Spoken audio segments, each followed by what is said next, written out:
Hello friends, welcome to Nathika sfoods. எல்லோரும் நல்லா இருக்கீங்களா? இன்றைக்கி நாம் ஒரு கேக் தாங்க பார்க்க போகிறோம். மார்பிள் கேக் எப்படி செய்கிறது, வீட்டிலையே எப்படி செய்கிறதுன்னு பார்க்க போகிறோம். எக்லெஸ் கேக் வித்தவுட் ஓவனுங்க. நம்ம ஓவன் எதுவும் யூஸ் பண்ணாமல் தான் செய்ய போகிறோம். சாதாரணமாக நம்ம குக்கரில் கடாயிலேயே செஞ்சிடலாம். எப்படின்னு பார்க்கலாம் வாங்க. 1.5 கப் மைதா மாவு, 1 கப் சுகர், 1/2 கப் தயிர், 1/2 கப் பால், 2 spoon cocoa powder, 1/2 cup refined ஆயிலுங்க.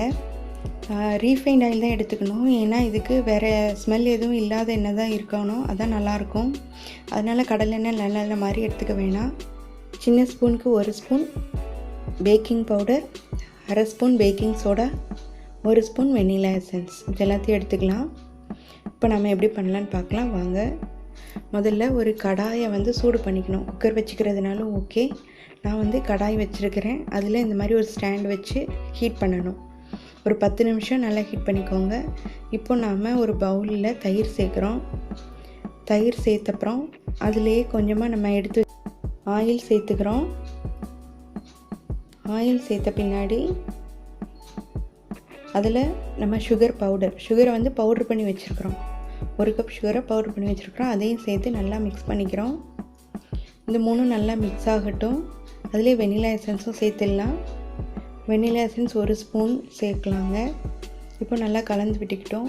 இப்போது நாம் எடுத்து வச்சுருக்கிற மைதா மாவு, பேக்கிங் பவுடர், பேக்கிங் சோடா, உப்பும் ஒரு 1/2 ஸ்பூன் சேர்த்துக்கணும், அப்போ தான் நல்லாயிருக்கும்.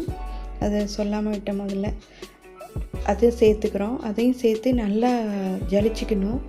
அந்த மாதிரி சலிக்கிறது எதுக்காகனா, அப்போ தான் ஈவனாக மாவு நம்ம கேக்கோட மிக்ஸ் ஆகும். அதனால தான் சலிக்கணும், கண்டிப்பாக சலிக்கணுங்க. இப்போ நம்ம எல்லாத்தையும் சேர்த்து நல்லா மிக்ஸ் பண்ணிட்டோம். தேவையான அளவுக்கு பால், அதையும் அப்பப்போ ஊற்றி நம்ம கன்சிஸ்டன்சி பார்த்துக்கணும். கேக்கோட கன்சிஸ்டன்சி பார்த்து எடுத்துக்கலாம். இந்த மாதிரி மடிப்பாக வரணுங்க, அதான் பதம். இப்போ நம்ம இன்னொரு பவுலில் கொஞ்சம் எடுத்துக்கிறோம், நம்ம மிக்ஸ் பண்ணி வச்சுருக்கிறத. அதோட கொக்கோ பவுடர் சேர்த்துக்கிறோம். கொக்கோ பவுடர் சேர்த்து அதையும் கொஞ்சம் நல்லா மிக்ஸ் பண்ணி விட்டுக்கலாம். இந்த மாதிரி இருக்கும். இப்போ ஒரு பேக்கிங் ட்ரே எடுத்துக்கிறோம். அதில் கொஞ்சமாக நெய், பட்டர் எது வேணாலும் விட்டுக்கலாம். விட்டுட்டு நம்ம மைதா மாவு கொஞ்சம் போட்டு எல்லா பக்கமும் டஸ்ட் பண்ணி விட்டுட்டு, நம்ம எடுத்து வச்சுருக்கிற 2 மாவு இருக்குல்ல, ஒன்று கொக்கோ பவுடர் சேர்த்தோம், இன்னொன்று தனியாக வச்சுருந்தோம். அதையும் 2ஐயும் மாற்றி ஊற்றணும். முதல்ல ப்ளெயினாக சேர்த்திங்கன்னா அடுத்து கொக்கோ பவுடர் சேர்த்த மிக்ஸிங்கை ஊற்றுங்க. 2 மிக்ஸிங்கும் மாற்றி ஊற்றிடுங்க. ஊற்றிட்டு இப்போ நல்லா டேப் பண்ணி விட்ருங்க. டேப் பண்ணிவிட்டு நம்ம அடுப்பை ப்ரீ ஹீட் பண்ணியிருந்தோம் 10 மினிட்ஸ். இதில் நம்ம கேக் ட்ரேயை வச்சிடணும். 3/4 மட்டும் ஃபில் பண்ணுங்கள், இல்லைன்னா கேக் பொங்கி வந்துடும். மீடியம் ஃப்ளேமில் 50 நிமிஷத்துலேருந்து 1 மணி நேரம் வரைக்கும் ஆகுங்க. ஒரு இட்லி பாத்திரமோ ஏதோ ஒன்று மூடி போட்டு வெளியே போகாத அளவுக்கு ஏதாவது ஒரு மூடி போட்டு மூடி வைங்க. இப்போ நம்மளுக்கு கேக் ரெடி ஆயிடுச்சு. 1 மணி நேரம் ஆயிடுச்சுங்க. கிட்டத்தட்ட 50 நிமிஷத்துலேருந்து 1 மணி நேரம் வரைக்கும் ஆகும். இப்போ நாம் ஒரு கத்தியை உள்ளே விட்டு எடுத்து பார்க்கும்போது அது ஒட்டவே இல்லை, அப்படின்னா கேக் நல்லா வெந்துருச்சுன்னு அர்த்தம். இந்த மாதிரி கிராக் இருந்தால் கூட ஒன்றும் பிரச்சனை இல்லைங்க, அது ஒன்றும் தப்பு கிடையாது. அதனால் நம்ம அதை பற்றி யோசிக்க வேணாம்.